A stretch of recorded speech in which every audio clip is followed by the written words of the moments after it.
Thanks for joining me for our pre-lab video on the Owl Pellet Lab, where we're going to address the next three of the learning topics in Unit 1 on food chains and food webs. So if you want to either open up your binder CED or go to your PDF, these are the three topics that we're going to be working with in this lab: 1.9, 1.10, and 1.11.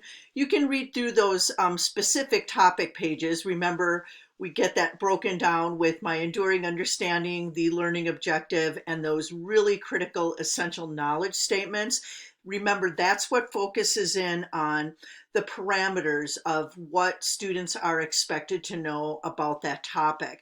And I really want you to start focusing in on the verbs that are used in those learning objectives, because what we're going to see very shortly is those translate into what we call task verbs for answering a free response question. I just want to point out, we're going to come back and look in our synchronous session on day 1 at this essential knowledge statement in topic 111 on food chains and food webs. So we'll be looking at trophic cascades then.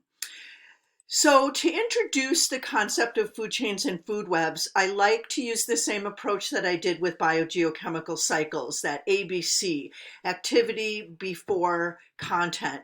Students should have some background information on food chains and food webs. And if you have a little time, you may want to explore. This first link is to some HHMI resources on storylining and creating a whole storyline teaching unit using some resources from Gorongosa National Park. Remember, we went to Gorongosa National Park when we looked at nutrient cycling. The specific activity we're going to look at here is called Creating Food Chains and Food Webs. I'll talk a little bit more about HHMI Biointeractive if you have questions during our synchronous session. Just understand that when you look at these activities online, their model that they like to use is to put really a lot of questions out there. I really try to focus in on just a few key questions or ideas. So as you explore this activity, you'll see that the students are given some food chain cards, and they have to put a food chain representing organisms from Gorongosa National Park. They have to sequence them to make a food chain, and they really get across the learning targets that we're trying to focus on here. So these are just a sample of some of the questions that they would ask after the students did this activity where they actually created a simple food chain.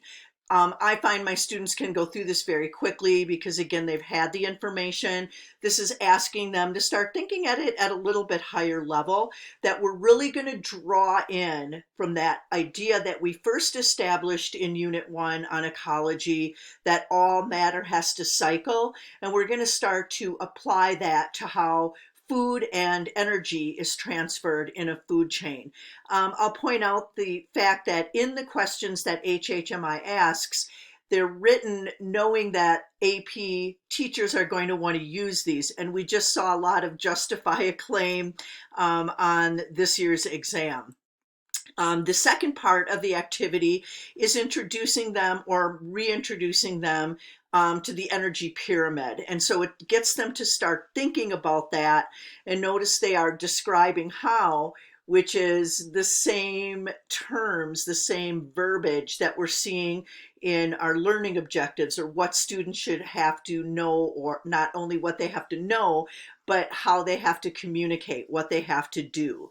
So this is a really great warm-up activity that I would have students do before we jump into the Owl Pellet Lab. You can see the objective there, that during class, the objective is to just get some data as quickly as possible. I want them to be able to make a claim based on the evidence. And I've included these little placemats if you want to print them out. I purchased them from Carolina, but I've scanned it as well as some other bone sorting guides and put them in a resource folder for you. So you can see that what this student did after they've picked apart their owl pellet is they've sort of matched up on this little grid what kind of bones they had, and based on that evidence, for example, if they find 4 rodent back legs or femurs from 4 different they find 4 femurs that belong to rodents, that is evidence that they probably have two rodents present in their owl pellet. So this part of the lab actually goes pretty quickly. I have students that like to spend a little bit more time on it, and they're welcome to come in and do that if they'd like. Some of them actually like to try and recreate a skeleton. The one thing that confuses students, this is a rat, is when they get a rodent, they have to either say it's a mouse or a rat. And I actually purchased some different skeletons so they could see the relative size. Rats are somewhat rare, but we're going to look at the biomass. So we need to know, is it a super big rat that owl ate, or is it a smaller mouse, both rodents? And you can see how big the skull is on that rat. Compare that, like for example, here's a little tiny skull from a shrew, and so they have a much smaller biomass. So I just kind of show the kids these recreated skeleton. They think that's kind of fun. I think this was homecoming week and they were dressed up for something when we did this lab. So this is what that placemat looks like. I provided you with an owl pellet. I had some leftover ones, and some of the vendors did send me materials to use during the workshop virtually this week. This is where I order my pellets from. It's a place called Pellets Inc. And like, go to their website. They have some really cool video footage. And the owl pellets they're just amazing. The ones that you got from Carolina aren't going to be quite this big. But these ones are huge. And we just get really good data from the pellet. And I can already see some bones poking out there. So your objective is to, as I said, go through on Canvas, go through and familiarize yourself with the food web activities, look at the learning target pages, break your owl pellet apart if you've not dissected one or haven't done one in a while.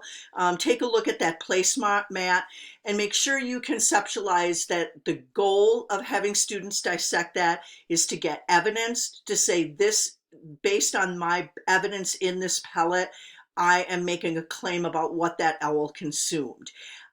In our synchronous session on the first day, then, we're going to dig into these two big science practices: mathematical routines, which is a fancy way of saying doing some calculations, and then we're going to go through and scaffold this data analysis, so that we're going to dig into that data and try to take the analysis of our data or the calculations that we did and analyze that in such a way that we can explain what this means about a broader environmental issue.